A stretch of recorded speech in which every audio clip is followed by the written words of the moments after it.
Welcome back to Madden 17 Ultimate Team, everybody. My name is MrHurriicane, and this is episode number 2.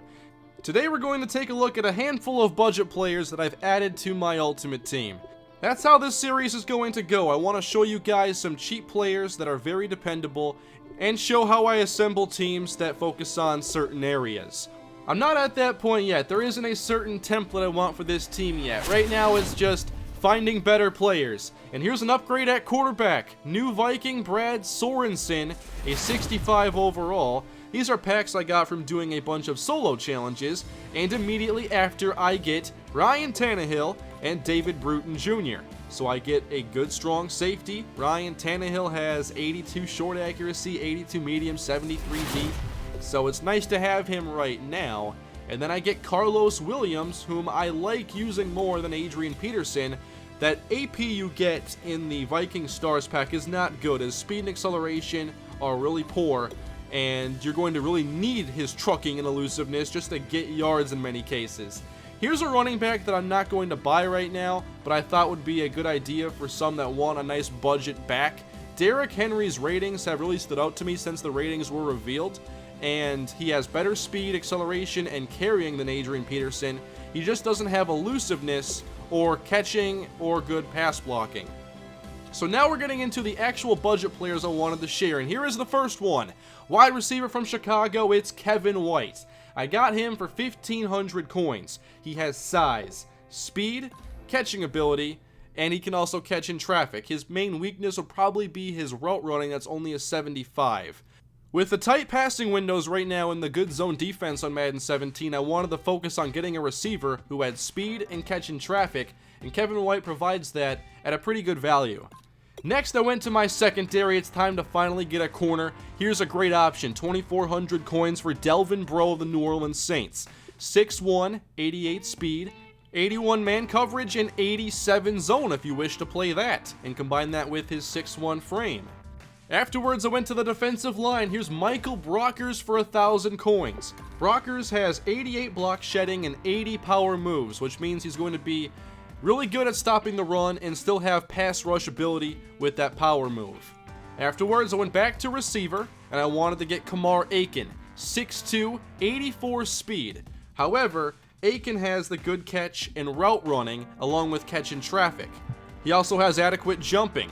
The final player I wanted to buy for this episode was Matt Khalil, who was only going for 750 coins. He has 81 run block and 80 pass block with 81 impact block, making him a nice stopgap option for only 750 coins. So that's 5 additions to the team, and this cost me 6,650 coins, so almost 1,000 less than a pro pack would.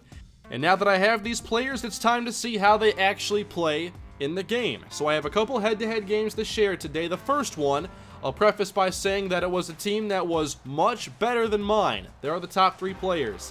And we also dropped connection in the third quarter, I believe. So we're going to go quickly through this game. Right there you saw Ryan Tannehill throw an incompletion. And now going deep against Delvin Breaux. That is broken up. Keep in mind, Breaux has really good zone coverage, but his chemistry is for man. There he goes to break up a pass, and he can't do it. This is a long run, setting up my opponent in the red zone. And on this 3rd and goal, who gets the pressure? It's Michael Brockers. You see what that Dante Fowler can do for me. Now I have a man in the middle that can also provide some pressure. Ryan Tannehill was not looking good early on with these first few throws. I knew his deep accuracy wouldn't be very good, but I didn't expect him to miss so many of these intermediate throws. There you see Kevin White getting a catch, and back to Kevin White we go. I wanted to highlight him because I expected him to be maybe the most impressive out of this group of players that I had just purchased. Outside again, now it's Kamar Aiken with the reception to my opponent's 31-yard line. We see Tannehill settle in a bit. There's some separation on the slant. Kevin White gets us inside the red zone. Later, facing 3rd and 16, nobody's rushing the quarterback, and there in the end zone is Kamar Aiken with the touchdown catch. I played this game and obviously had to edit it, but I didn't notice that he rushed nobody there until now. Later in the game, Delvin Breaux gets beat again, this time deep. He has 88 speed, which means he's going to keep up with a lot of receivers, but not all of them. Later in the first half, we get more pressure. It's Dante Fowler along with Michael Brockers, so he has a couple pressures already. I get some time to work here on offense, and there's another missed throw by Ryan Tannehill, overthrowing Kevin White for the INT. We're going to go into the second half now as Aiken makes the tough grab there despite a defender in his face. That's why I wanted the catch in traffic. Then we get pressure with Dante Fowler. Bro down there forces the incompletion. Keep in mind that's against John Brown, who beat him deep before, and Brown's going to beat most corners deep. Here we get some more pressure, and downfield an interception by Adrian Amos, whom I've really liked having on this team, and part of why I wanted to sell that Eric Weddle from last episode. Another miss by Ryan Tannehill, another INT. It's not looking good. I might have to get a better quarterback already. All of those misses I've expected him to make on a regular basis. Here he finds Kamar Aiken, who sprints away from the defense on his way to the 29-yard line. Then Tannehill misses his mark again for Kevin White. That time a deeper throw. I expect Tannehill to maybe have some trouble with those. Now on the move, that is complete to Kamar Aiken, making another tough reception. We get close to the end zone, and then dumping it off to Adrian Peterson. Not much there. He stopped at the 5, and this is where we drop connection. But you did get to see like 3 hurries, I believe, from Michael Brockers. Delvin Breaux was up and down, although I'm not expecting him to contain the speed of a guy like John Brown. Then you had impressive play from both Kevin White and Kamar Aiken, and Matt Khalil didn't seem to give up any sacks in those highlights anyway. So we're going to go into this second game now, and this is Ryan Griffin, my opponent's quarterback, throwing to, I'm guessing, Giant stars, probably lower overall Odell Beckham. Now rolling out with Ryan Griffin, I end up trying to chase him there with the cornerback, and he gets the first down inside my 35-yard line.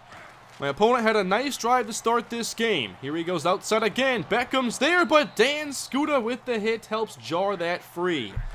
Then facing 3rd and 10. He goes on the move, floats it outside, and we come down to make the tackle here ahead of the marker. That's Delvin Breaux, and he's going forward on 4th and 2.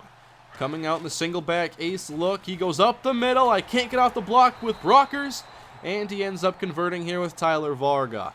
Drive continues. Back to the ground. This is Varga off tackle. Nice stop made there by Cody Riggs, who's a silver cornerback, I believe, from the Tennessee Titans. 3rd and 4. Brockers with the pressure, and Brockers with the sack. I'm getting a ton of production out of this 1,000 coin defensive tackle. So we allow 3 on that opening drive, and here is Ryan Tannehill trying to redeem himself from that horrible accuracy we saw on display. Little dump off there to Carlos Williams, who is starting for me. Then on 1st down, we see Matt Khalil giving up the pressure and sack to Olivier Vernon, who definitely has the ratings advantage there. Watch Vernon again. He beats Matt Khalil, but I evade the sack, only to throw on the run to Kevin White for the first down to my opponent's 39. A couple plays later, it's 2nd down and 6. This time facing the blitz, we go down the middle, and that is Kamar Aiken making the good catch to the 18-yard line. And then on 1st and 10, good protection on this one as we go outside. Aiken there again. Look at him fight through tackles. He breaks 3 of them on this play, putting us at the 3-yard line to try and score a touchdown. Tannehill on 2nd and goal floats it outside for Johnson, and we do take the lead. Much better drive by Ryan Tannehill, and I had him making some tough plays on the move. So back to defense, floating outside, that's taken away. Delvin Breaux with the interception. That was great man coverage, I believe, against a low-rated receiver. I think that's Ty Golden. Then we go with a little bubble screen here. Kamar Aiken still on his feet. Picks up the first down and more to my opponent's 40-yard line. Looking to add points here with 33 on the clock, and that is nearly intercepted. Trying to go to my tight end there. That forces us into 3rd and 10 here with Tannehill. Good coverage. I'm rolling outside. I missed that open receiver in the flats, and we end up throwing this away to punt it back to my opponent. He spreads the field with 12 seconds left. Here's Ryan Griffin. He's going deep, and Delvin Breaux takes away another one. His 2nd interception. Great performance from him, and again, he was 2,400 coins. We're going to go into the second half now, a 3rd and 10. Ryan Tannehill on target for Kamar Aiken. I was really impressed with the consistency and reliability from Kamar Aiken. Here's Carlos Williams. Can't spin off that tackle. Didn't run the football much just because of that glitch that still lets you see if it's a pass or run for your opponent. Then I forced a throw. Didn't need to do that. Just trying to see what Kamar Aiken can do. I give it back to my opponent. Still only up by 4 in this game. We're in the 3rd quarter. He's back to throw. Griffin over the middle, wide open to Odell Beckham. That puts him at around the 30-yard line. Then on 1st down and 10, here I am making the play with Demario Davis. I've liked using him in run defense. On 2nd and 11, now he goes back to Odell Beckham, who makes the great catch. I think he had him as a wide receiver too, because he wasn't matching up at all with Delvin Breaux. 3rd and 1, he keeps it in the air. Off his back foot, though, inexplicably throws that to Eric Murray. The Minnesota Gopher gets the interception. I get back to offense at my 4-yard line. A screen for Michael Crabtree. And he's out racing the defenders. And there's another miss. Why was that guy on the field? You saw that, right? Going up the field, it's Michael Crabtree for a 96-yard touchdown. All of that yak. It's actually 100 yards of yak there for Crabtree, putting us up 14-3. Solid zone coverage and an interception. Taking that away is Demario Davis. That was my user coverage actually working for me. Slants are an easy one to read. Back to offense. 3rd and 10. Tannehill misses MrHurriicane, who had a chance to make a play there. I'm still not sold on Tannehill being my short-term quarterback. We're up 17-3 as Dan Scooter records another interception for us. That was forced for Odell Beckham. And that puts us at the 21-yard line. We back up a little bit. Here's 3rd and long. Vernon knocks it away and scoops it up himself. Matt Khalil was already blocking somebody. That was just unblocked for Olivier Vernon, so fault me in the play calling there. But we get pressure on our own. We get Michael Brockers with another sack. I really like this Michael Brockers card. 3rd down and 18. Forcing for Beckham. Intercepted by Adrian Amos. Another card I have to recommend for you guys. I'll show him actually at the end of this video. Stick around for that. But back to offense. Here's Carlos Williams with the spin move. We're across the 50. He's just diving out of frustration. It's a 60-yard touchdown.